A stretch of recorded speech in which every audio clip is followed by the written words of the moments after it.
Hello everyone and welcome to the round glass review for the Gizmon WtuLens? I'm going to go with that. This lens was released, insofar as I can tell, sometime in either 2023 or 2024. Typical lens uses are going to include ultra-wide landscape or architecture for toy-type shots with a fixed focus point. Honestly, for me, the best use of this lens is for fun shooting and to capture a mood versus technical accuracy, obviously. For your bottom line up front, I bought this lens as a silly thing to make a video about because, why not? We should have fun once in a while. But it took only a couple of uses for me to absolutely fall in love with it. Now that I have a good idea of how this lens works and what it delivers, it's become one that often lands in my back pocket if I want to do some fun photography.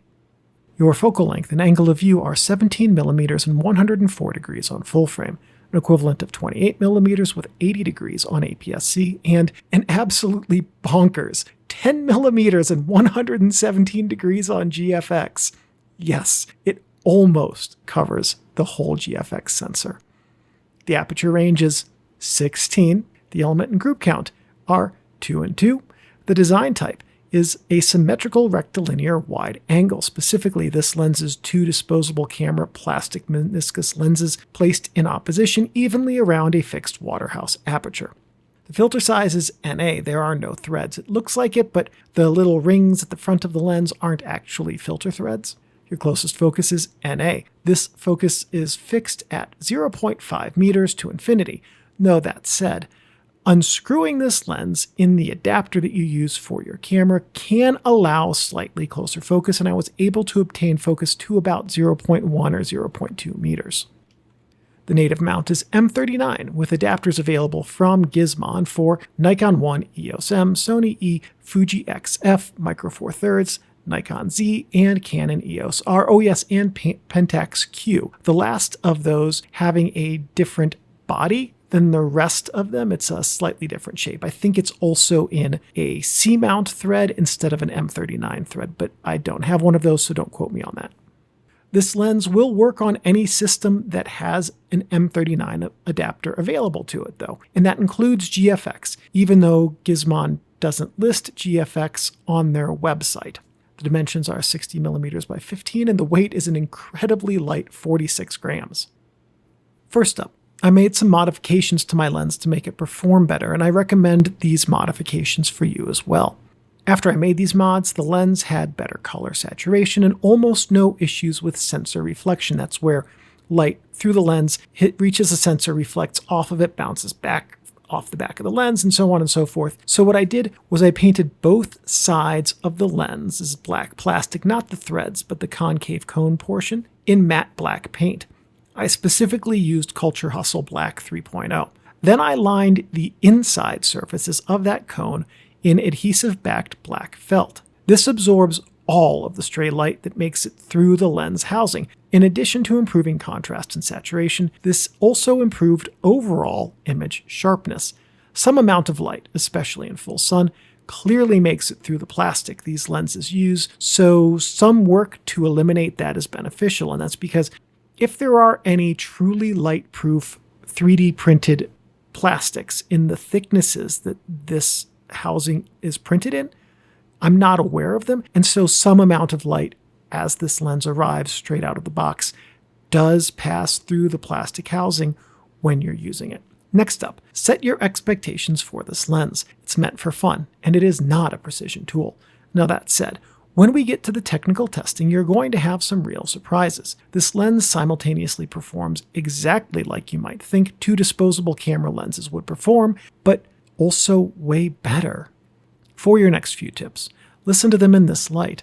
This lens is a great option for someone who really wants to learn how to shoot wide-angle photography without spending the money on an ultra-wide lens. This is a fantastic learning lens, and it's a great way for learning photographers to find out if they even enjoy shooting ultra-wide lenses, because, frankly, ultra-wide lenses can be very hard to use and not everyone likes them. Now, forgiving the performance of the optical elements, this lens is surprisingly good for architecture because it's very wide and very rectilinear. Now mine seems to have a very slight lens misalignment along the top of the lens, which makes the, as we're going to see in the technical testing, lower side of the distortion grid a bit pincushion. But really, this lens is a strongly rectilinear lens. And working within the limitations of this lens, you can do architecture without the concerns of even lighting, sharpness, precise focus, or suitable image quality. Now, as with architecture, this lens is fantastic for landscapes, especially ones that focus on mood instead of, those pesky things like technical precision. Free lensing can also result in some interesting flare effects with this lens. It is also, with this lens, very easy to get your fingers in the frame because this is beyond a pancake lens. It's like a crepe lens. On full frame in GFX, you will probably need to relearn how to hold your camera a little bit to keep your fingers, hat brim, and so forth out of your images. Because of this lens's light loss, it is very hard to see in your camera's viewfinder if your fingers are in the frame when you're taking the photo. Next up, this lens is light and tiny, and for those who like the look that it delivers in images, it's absolutely an awesome travel lens. Also, M39 mount is an interesting choice, and it means that this lens is easy to adapt to mirrorless cameras. This would be an interesting lens as a Barnack travel pancake, and I do actually really wish I still had an M39 camera because I would have loved to have seen what this could do on film. Crop sensor users will lose a lot of the worst parts of the image that this lens creates from a technical perspective and gain a lot of overall sharpness as a proportion of your total image size. That is to a point, by the way, because this lens isn't sharp, but that's also going to have to do with how small your sensor is. Now, for example, the Pentax Q images show a lot of spherical aberration and general softness compared to the larger format images. Much of the image character will also be lost on crop sensor bodies, and honestly, a big part of what makes this lens for me and why I enjoy it so much is because of the way it performs when most or all of the image circle is embraced. This lens also creates images, which are really good for converting to black and white due to the overall color saturation. It just gives you a ton to work with in the color channels when you're working in RAW. Lastly, your sensor needs to be super clean with this lens. The small aperture and the ultra-wide symmetrical design will make every single molecule of sensor dust visible on your images. Now also, for Gizmon, if you're listening, if you ever have the chance to make a higher spec version of this, it would be really interesting to see how this lens design would perform with glass elements with a proper coating, and also really good production and alignment, because that could create more technically precise photos that I think would be a lot of fun. We're just going to look at the dots test chart today as there's no focus adjustment to use for the fairy lights test, so right off the bat, what you're going to notice is that there's no distortion in the dots at all. Well, okay, along the bottom of the image, there's a hint of pincushion. The interesting thing to note here is the even lack of distortion around the image, but also the general softness. Zooming in to a 100% center crop. Now, we've seen this softness before. The TT Artisan 100mm f2.8 showed this, but with better image definition. The softness that you're seeing here is spherical aberration. Going around the corners, we see a blurry shape we've not yet seen on this channel, and the squares look a bit like diamonds. This is oblique spherical aberration, and with this finally showing up, we have now seen examples of every fifth-order optical aberration at some point in this series.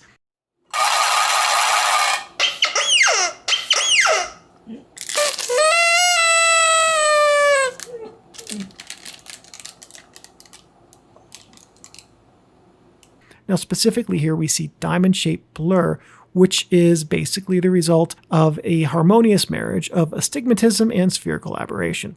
In short, this is essentially spherical aberration without uniform presentation because it occurs differently across the optical system. So, this also tells us that there's astigmatism in the images, and I can't tell you conclusively what kind because we're looking at asteroid-shaped oblique spherical aberration. That's the name of the shape, asteroid, not diamond. Now, the asteroid indicates an even causation of oblique spherical aberration between tangential astigmatism. So I just can't tell you whether it's radial or tangential with this test chart.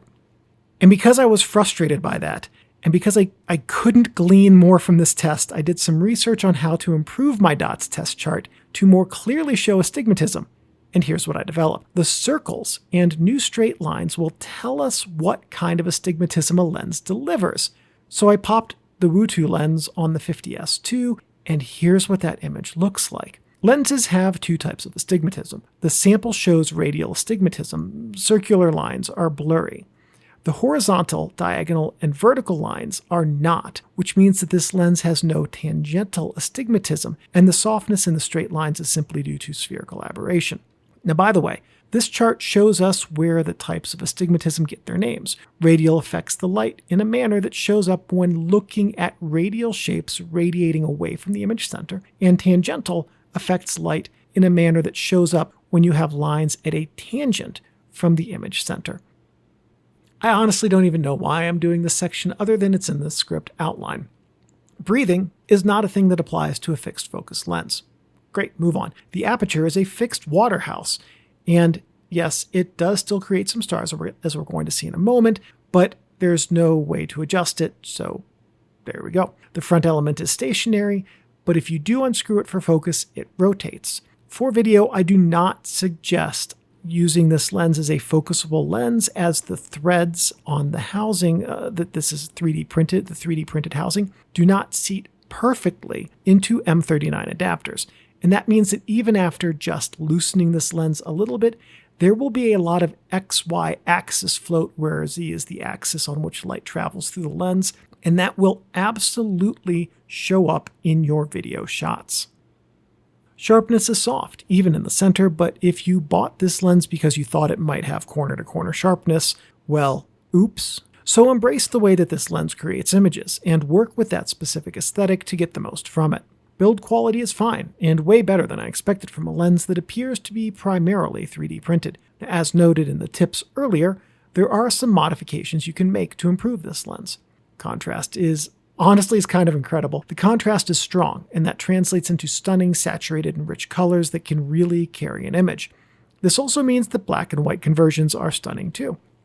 Aperture stars are a huge surprise. I expected none due to the waterhouse stop, but lights do create unevenish stars with points that are oriented differently by color channels, and white lights having the characteristics of all three channels. Now, this definitely tells us something about this lens, but I'm at a loss for what that might be. Out of focus areas are not a thing that this lens can do.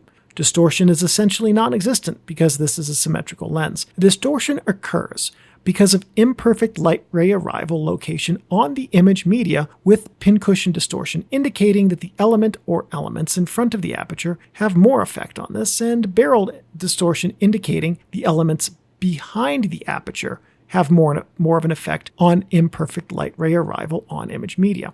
One thing to note on the test here is that the bottom of my chart does indicate pincushion distortion, very slight, but there's some there. And that likely indicates that the top of the front element of my lens is very slightly out of alignment. Light loss is dramatic and noticeable on basically any format. I tested this on GFX for dramatic effect. The image circle almost covers GFX with minor light loss in the corners. This test also shows dramatic light loss in the full frame image area. Flare, ghosting, and sensor reflections are present when light is in the frame. Sensor reflections ceased to be an issue for me when I added black felt to the back of this lens.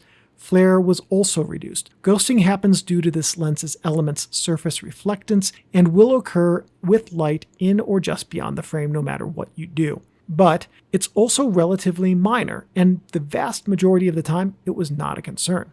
Balance with cameras is, in a way, completely perfect because this lens is so light that the center of gravity doesn't change when the camera has or does not have this lens mounted on it. So, if this review was very helpful or enjoyable or informative for you, please check out this other video. It might also be the same thing.